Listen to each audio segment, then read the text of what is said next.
Okay, one of the oral activities that I did this year that I found wonderful was I first of all put up a recipe on the whiteboard without writing down exactly what it was, and then I was asking them in French, qu'est-ce que c'est, qu'est-ce que c'est? Of course, they eventually figured out, oh, it's a recipe. So then we went through all of the different ingredients, and of course some of the words look similar, some of them not so much, but even if they didn't look similar, I said, well, what do you think it could possibly be?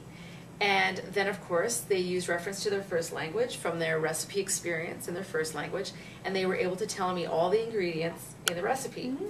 Then I put up the method of preparation, and with that I had them underline all of the key verbs. We discussed again what verbs were, how do they often end, and these were all written in the infinitive form.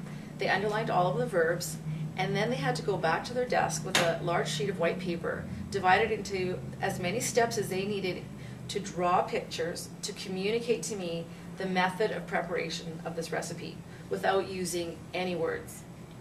Then, as a help to them, as a support to them, I had them take those verbs, put stickies on their recipe for each of the steps, the key words, and then I had them write their ingredients on other little yellow stickies. Then they had to come up and present the entire method of preparation of this recipe with this poster.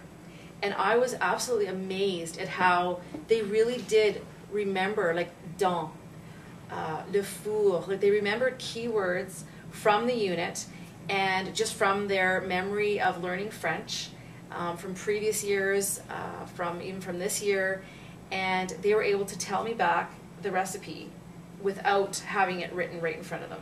And that I was very excited to see. So the power of those supports, giving them just a little bit of support. Just a little bit. I didn't want to overdo it because then what's the point? You might as well just be reading it right off the whiteboard. Right.